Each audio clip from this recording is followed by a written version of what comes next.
आपको क्या लगता है कि इन्हें बिलियनियर्स या बिजनेस के सबसे बड़ा प्लेयर किसने बनाया? इन्होंने पैसे कैसे बनाए? आप सोचोगे बड़े शहर, बड़े बिजनेस और बड़े डील्स, लेकिन असली कहानी कहीं और छुपी है।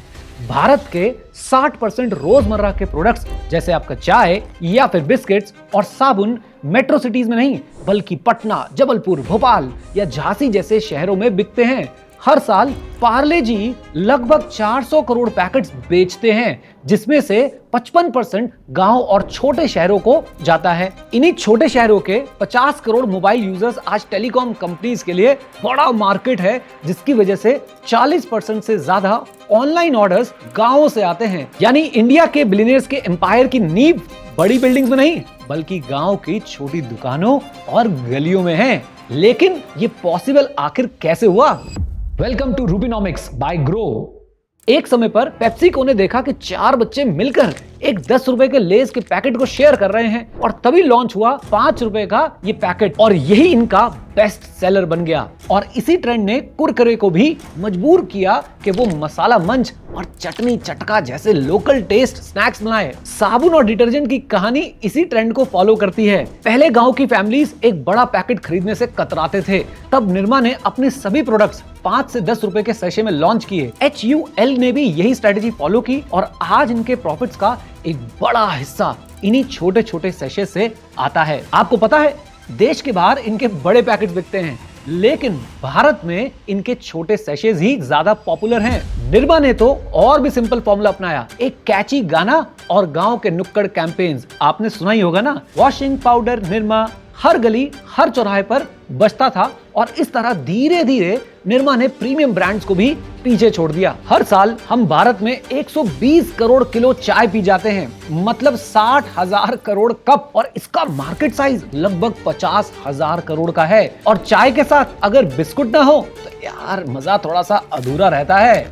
पार्ले जी हर साल 400 करोड़ पैकेट्स बेचता है। 400 करोड़ मतलब हर रोज 1 करोड़ से ज्यादा। एक आम किराना दुकान में महीने के 200 से 500 छोटे पैकेट्स जो हैं वो बिक जाते हैं। मल्टीप्लाई कीजिए अब इसको लाखों दुकानदारों से और समझिए कि ये 5-10 रुपए का पैकेट बड़ी बड़ी कंपनीज को करोड़पति नहीं बल्कि अरबपति बना रहा है। एक रिपोर्ट कहता है कि भारत के 45% FMCG अर्निंग्स उन घरों से आती है जिनकी सालाना इनकम 2 से 6 लाख रुपए के बीच में है, मतलब मिडिल क्लास। यही इनके सबसे बड़े कस्टमर्स हैं। इसलिए टाटा हो, अडानी, गोदरेज या डाबर, इन सभी FMCG जायंट्स को अपनी स्ट्रैटेजी बदलनी पड़ी मिडिल क्लास के लिए। ये वो लोग हैं जो छोटी चीजों से बड़े ब्रांड बनाते हैं, और जब ये खरीदारी करते हैं तो सिर्फ किचन तक बात सीमित नहीं रहती, उनकी डिमांड बाजार में चारों तरफ होती है। जो FMCG ब्रांड्स ने समझा वही ऑटोमोबाइल कंपनीज ने भी किया। गांव की गलियों से निकली डिमांड ने हीरो, बजाज और TVS जैसी कंपनीज को देश के सबसे बड़े जायंट्स में लाके खड़ा कर दिया। हीरो मोटर कॉर्प ने 2024 में मोटरसाइकिल्स और स्कूटर्स मिलाकर करीब 60 लाख यूनिट्स बेचे, जिसमें से 55% गांव और कस्बों से आए। उनका स्प्लेंडर प्लस सिर्फ 2024 नहीं बल्कि हमेशा से नंबर 1 बाइक मॉडल रहा है। रीजन अफोर्डेबल प्राइस, कम मेंटेनेंस और अच्छी माइलेज। शुरुआत से ही हीरो का फोकस मिडिल क्लास और रूरल इंडिया पर रहा है। इंडस्ट्री रिपोर्ट्स कहती हैं कि भारत में 40 से 50% टू व्हीलर बिक्री रूरल इंडिया से होती है, और जैसे जैसे पॉपुलेशन और इनकम बढ़ रही है डिमांड और तेज हो रही है और होती रहेगी। यही ट्रेंड अब कार्स में भी दिख रहा है। 2023 में इंडिया में करीब 41 लाख कार्स बिकी थी। FADA के डेटा के माने तो रूरल की डिमांड शहरों से ज्यादा है, मतलब गांव में लोग अब ज्यादा गाड़ियां खरीद रहे हैं। बजट कार में एक नाम जो आज सबसे आगे है वो है मारुति सुजुकी ऑल्टो। सन 2000 में लॉन्च हुई ऑल्टो ने इंडिया की एंट्री लेवल मार्केट को कंप्लीटली रीडिफाइन कर दिया और काफी टाइम तक इंडिया की बेस्ट सेलिंग हैचबैक रही है।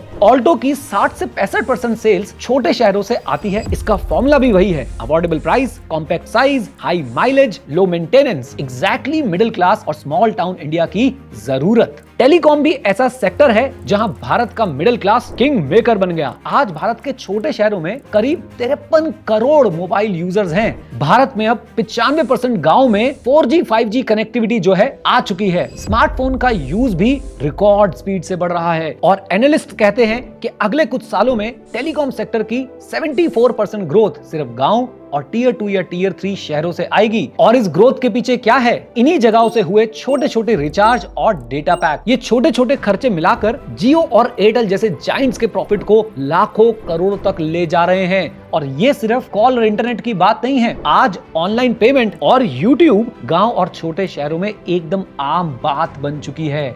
इसलिए आज मुकेश अंबानी की जियो मिडिल क्लास के खर्चे पर खड़ी हुई है। दोस्तों, ऑनलाइन शॉपिंग अब सिर्फ मेट्रो सिटीज तक लिमिटेड नहीं है। अब इसका असली कस्टमर बन गया है गांव कस्बों का मिडिल क्लास। एक रिपोर्ट के मुताबिक लगभग 60% डिमांड टियर 2, टियर 3 और रूरल इंडिया से आएगी। मतलब फ्लिपकार्ट, अमेज़न, मीशो, ये जो कंपनीज हैं, इनके अगले लेवल की ग्रोथ इन्हीं गांव और कस्बों और मिडिल क्लास के कस्टमर से होने वाली है, जिनमें अब ब्लिंकिट, इंस्टामार्ट जैसे नए प्लेयर्स भी एंटर कर रहे हैं। फ्लिपकार्ट खुद कहता है कि फेस्टिव सेल्स का 60% टियर 2 और टियर 3 सिटीज से आया। मीशो की बात करें तो ये प्लेटफॉर्म तो अपने आप को प्राउडली कहता है अल्ट्रा अफोर्डेबल टियर 2, 3, 4 का चैंपियन, और यही इनका यूनिक एडवांटेज भी बना। तो दोस्तों, यही थी कहानी भारत के मिडिल क्लास की। एक कप चाय, एक 5 रुपए का बिस्किट, एक 10 रुपए की मैगी का पैकेट, एक छोटा रिचार्ज, एक बाइक की EMI, ये सब छोटी छोटी खरीदारियां मिलकर बिलियनियर्स बनाती हैं। इसलिए कहते हैं भारत का मिडिल क्लास ही असली ग्रोथ इंजन है। Next time